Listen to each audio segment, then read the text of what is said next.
Hi friends, welcome back to my channel. ఈరోజు నేను మీకు చూపిస్తున్న రెసిపీ పచ్చిశనగపప్పు టమాటా. పచ్చిశనగపప్పు టమాటాలు, ధనియాలు తీసుకున్నానండి. ధనియాలని పౌడర్ చేసుకోవాలి. మనం దీంట్లో ధనియా పౌడర్ వేసుకుంటాము.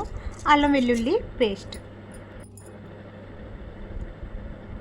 పచ్చిశనగపప్పుని శుభ్రంగా కడుక్కుని కుక్కర్లో వేసుకోవాలి. కుక్కర్లో వేసుకుని బాగా మెత్తగా కాకుండా కొంచెం పలుకుండేలాగా ఉడకనివ్వాలి.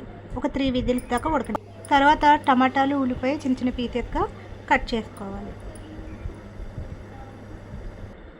ఈ విధంగా చిన్న చిన్న ముక్కలుగా కట్ చేసుకోవాలి.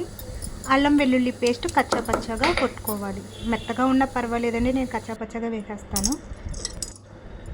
3 విజిల్స్కి ఉడకనివ్వాలండి పచ్చిశనగపప్పుని. చూసారా, అలాగా పలుకుంది. ఇప్పుడు ఉడికిపోయింది.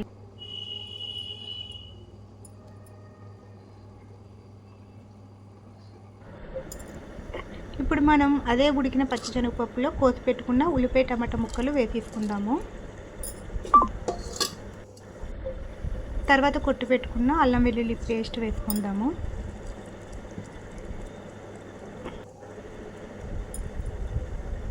తర్వాత ధనియాలని పౌడర్ చేసుకున్నాం కదా, ఆ ధనియా పౌడర్ వేసేసుకుందాము. జీలకర్ర ఏమి వేయకూడదండి, ఓన్లీ ధనియాల పౌడరే వేయాలి. ధనియా పౌడర్ వేసేసుకుందాము. ఇప్పుడు ఒకసారి బాగా కలుపుకొని పప్పుకు సరిపడా వాటర్ వేసుకుని ఒక విజిల్ వచ్చేదాకా మళ్ళీ ఉడకనివ్వాలి. అంటే మనకు ఉల్లిపాయలు టమాటా ముక్కలు మగ్గేదాకే. ఒక విజిల్కి అయితే మగ్గిపోతాయి కదండి, ఒక విజిల్ సరిపోతుంది. ఒక విజిల్ తర్వాత మూత తీసి చూస్తే ఉల్లిపాయ టమాటా ముక్కలు మగ్గిపోయాయి. ఇప్పుడు తగినంత ఉప్పు, కారం, పసుపు వేసుకోవాలి.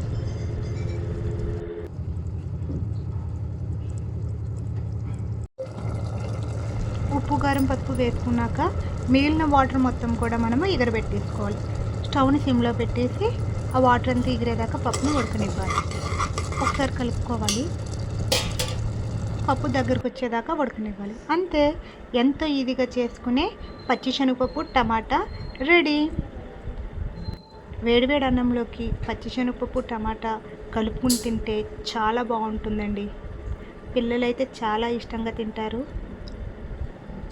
కొంచెం నెయ్యి తగిలించుకుని తింటే ఆ రుచే వేరు. చూసారా, వేడివేడి అన్నంలో ఈ విధంగా పప్పు కలుపుకుని తింటే చాలా బాగుంటుంది. మీరు కూడా ఒకసారి ట్రై చేయండి. ఏ హడావుడి లేకుండా చాలా సింపుల్గా చేసేసుకోవచ్చండి. రుచికి రుచి, ఆరోగ్యానికి ఆరోగ్యము. నా రెసిపీ మీకు నచ్చితే నా ఛానల్ని లైక్ చేయండి, షేర్ చేయండి, సబ్స్క్రైబ్ చేయండి. సబ్స్క్రైబ్ చేయడం మర్చిపోకండి. మళ్ళీ ఇంకో రెసిపీతో మళ్ళీ కలుద్దాం. అన్నం, పప్పు రెండు కూడా చాలా వేడిగా ఉన్నాయండి. కలపడానికి కొంచెం టైం పట్టింది. ఈ విధంగా కలుపుకుని తింటే చాలా బాగుంటుంది.